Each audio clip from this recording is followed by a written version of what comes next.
Or dude? I got it. I'm with you. I don't know if it's good or bad that you and I are clicking on the same wavelength. I'll count it to my credit. Hey, the second part of what we want to talk about is specifically geared toward those of you who are working with the little munchkins all the way up through maybe the middle school kids. And a lot of times, and I'm going to be very blunt here, whether I'm at work or whether I'm here, I just tell you right up front, I am not politically correct, I'm politely honest. So if I say something a little too blunt, I will never be rude, but I'm going to say it the way it is because otherwise I'm selling you short, and that's on me, not you.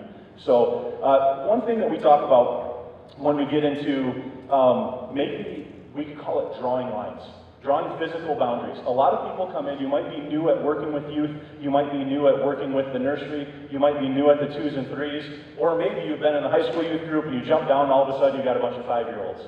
And you're going, wait a minute, you know, what do I do? A kid just hugged me. You know, I'm gonna go to jail, a kid just hugged me.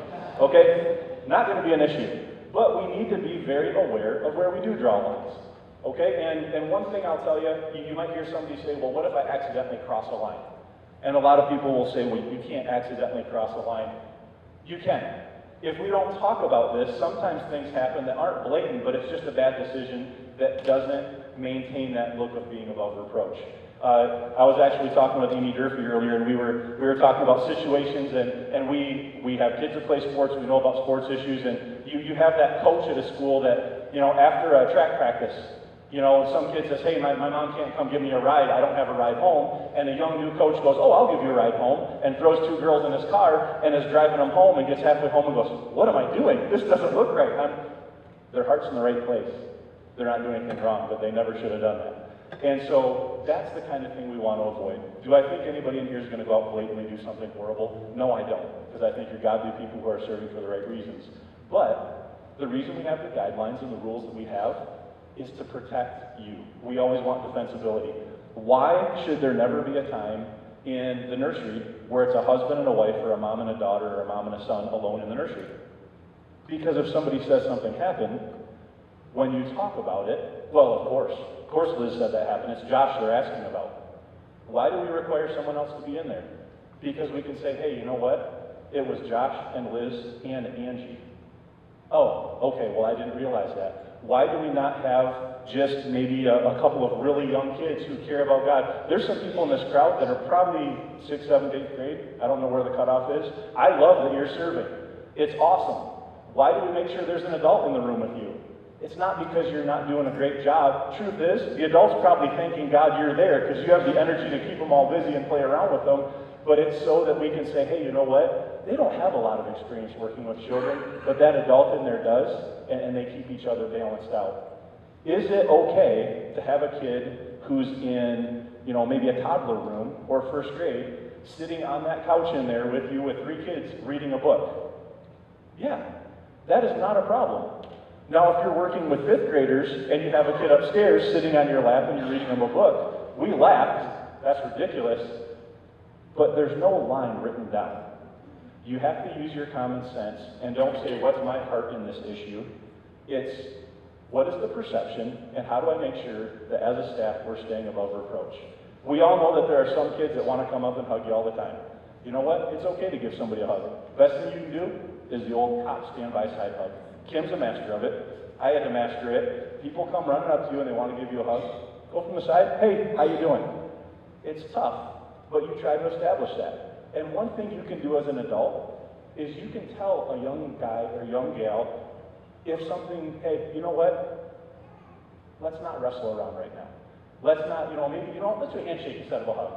If you know as the adult that the kid has gotten to an age where it might not be an appropriate interaction, you don't have to be uncomfortable. You don't have to have a tough conversation. Come up with a creative way to just change it a little bit. That is perfectly fine.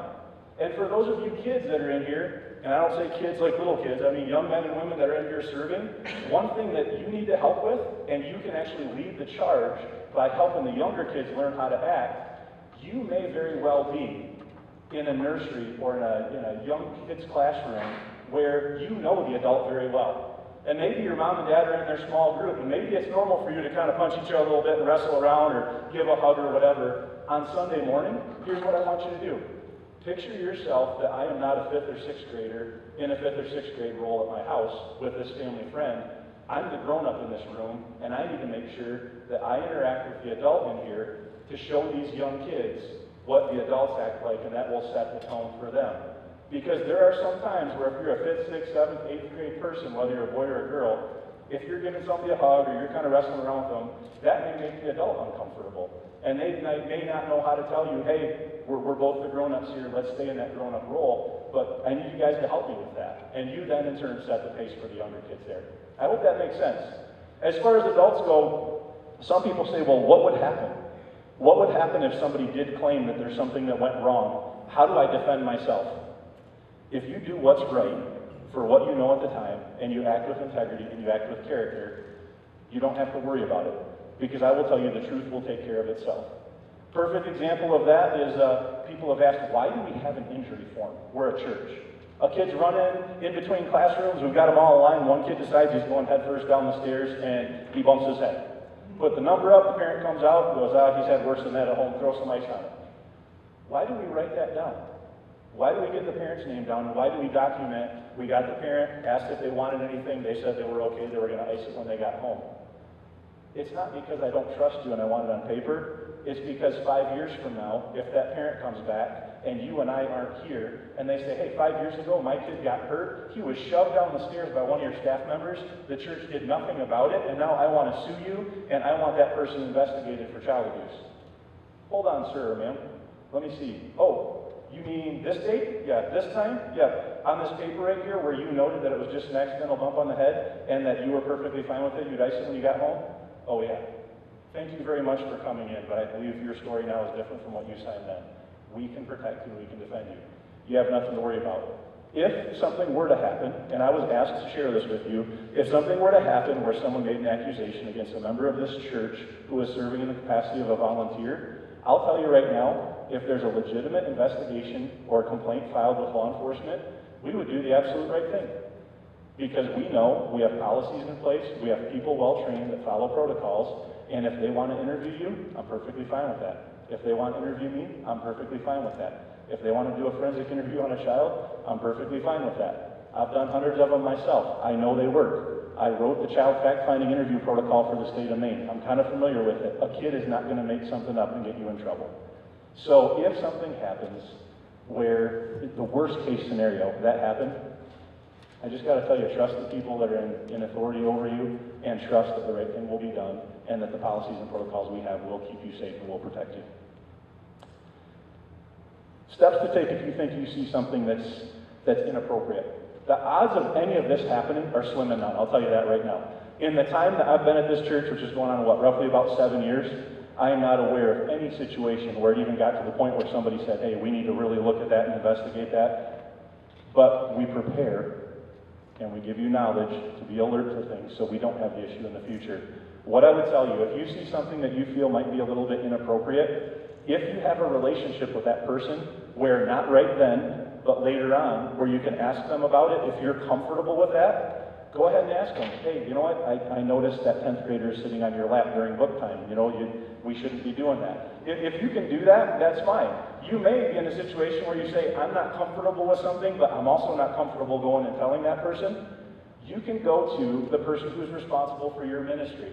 They're standing in the back. They are there for a reason because they care. And if you go to them and say, hey, I'm not trying to cause a problem, I feel bad because I'm not accusing them of anything, but this made me uncomfortable, they will hear you out, they will look into it, and if a loving conversation needs to be had with a person, they'll do that. And it's been done before. And I'll tell you, I know it's been done properly because I've sat in on a couple of those conversations.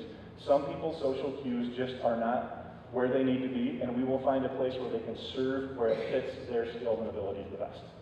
Does that make sense? Can you wrap your head around that? The other thing is, what do you do, the last thing, what do I do if I think, oh man, maybe I made a mistake?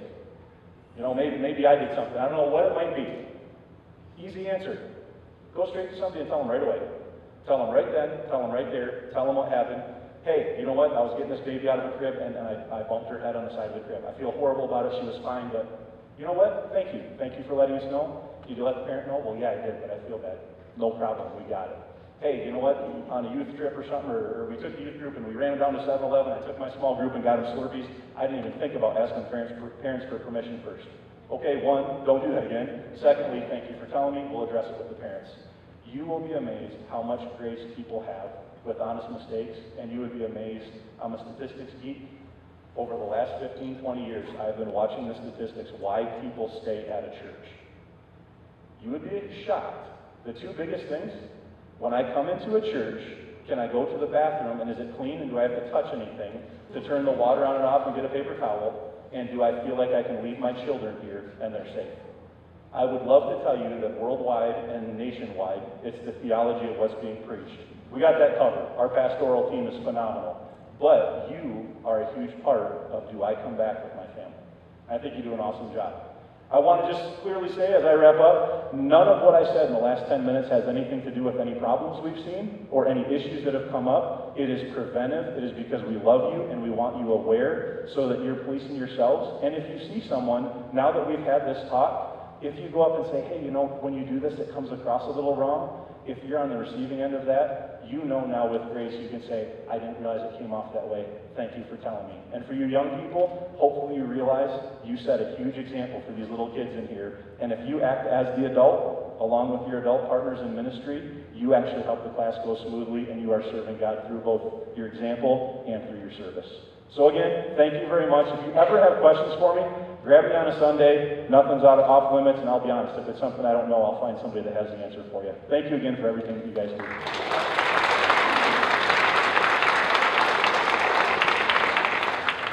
Thank you very much, Josh.